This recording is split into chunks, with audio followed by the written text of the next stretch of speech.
Et oui, malgré le petit chamboulement de programme, on ne vous épargnera pas Olivier de la Marche. Bonjour Olivier. Bonjour Cédric. Associé gérant chez Platinium Gestion, que vous inspire la déculottée d'hier?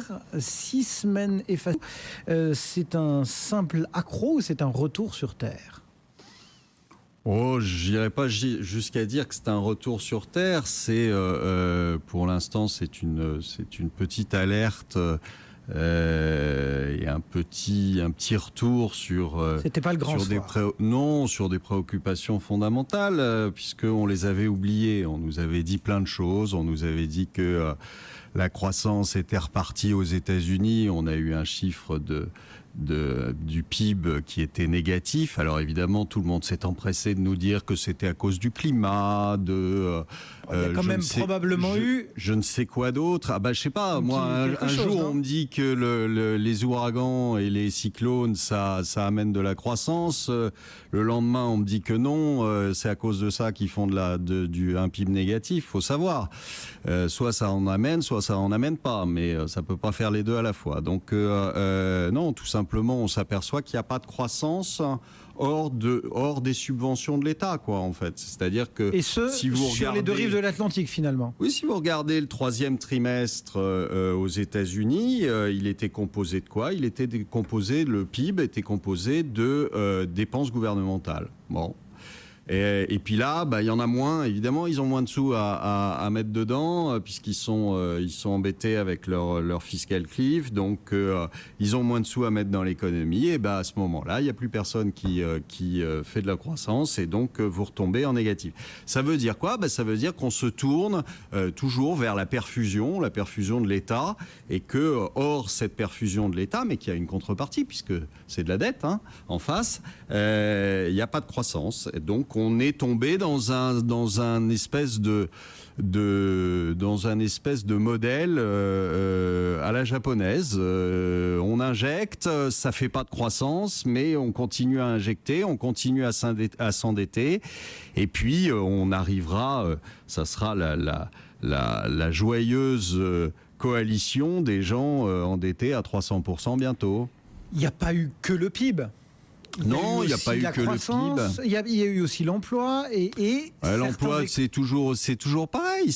Vous n'avez pas de reprise de l'emploi. On nous parle de réindustrialisation. Vous n'avez pas d'emploi dans le secteur industriel. Donc, je vois pas comment on peut réindustrialiser un pays sans créer des emplois.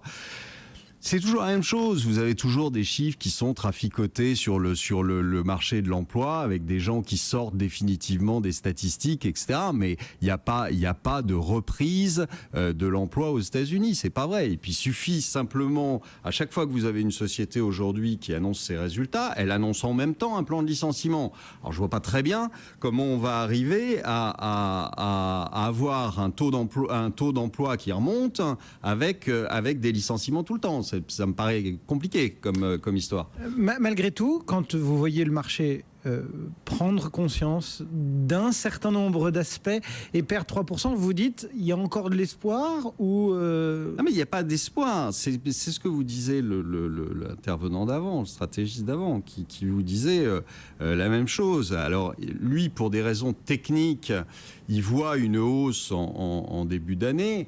Oui, une hausse opportuniste, il l'a dit. Voilà, je suis beaucoup plus sceptique là-dessus parce qu'il y avait un tel consensus haussier que, en général, ça va plutôt dans l'autre sens. Donc la correction d'hier m'étonne pas. Et puis il est temps que quelquefois les gens s'aperçoivent qu'on les prend pour des cons.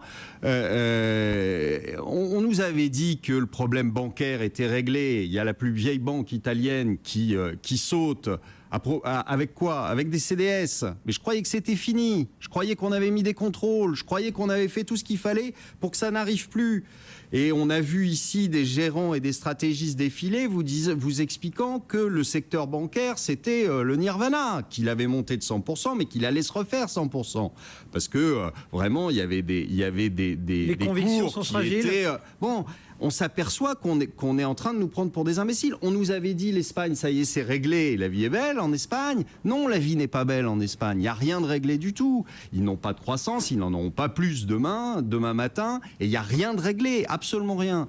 Donc on nous a fait croire qu'on pouvait régler les choses simplement parce que un certain Mario Draghi était venu au mois de juillet sur les chaînes de télévision en vous expliquant qu'il défendrait l'euro jusqu'à la mort. Alors c'est très shakespearien, c'est très bien, très beau comme phrase, mais ça veut rien dire. Il n'y a rien derrière. Donc arrêtons de penser qu'on peut tout régler systématiquement en imprimant des billets. Quand on imprime, quand on fait marcher la planche à billets, il y a un retour violent qui se fera à un moment ou à un autre. Mais ça n'était pas encore hier. Parce qu'on va le payer cash, cette histoire. Mais ça n'était pas encore hier. Non, c'était pas hier, mais parce que sinon ça serait pas que 3%, croyez-moi. Le jour où ça va péter, c'est le jour où on va avoir, de fait, on va être obligé soit de faire un haircut sur l'ensemble des dettes mondiales, parce qu'il faudra bien y arriver à un moment, parce que sinon on est parti pour la gloire, et soit vous aurez un effondrement des monnaies, parce qu'à force d'en créer, elles ne valent plus rien. Donc quand vous aurez un effondrement des monnaies, vous aurez de l'hyperinflation, et on sortira tous avec des brouettes de billets pour aller s'acheter un café.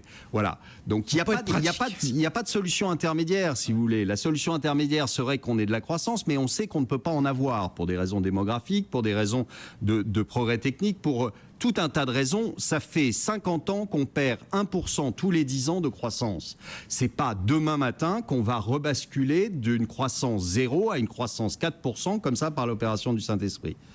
Et bien voilà, le franc-parler encore et toujours d'Olivier Lamarche, même avec un programme bousculé parce qu'on tient à ce franc-parler. Merci beaucoup. Olivier de Lamarche, associé gérant chez Platinium Gestion. Le CAC, lui, est en petite hausse après son gain d'hier, plus 0,53%.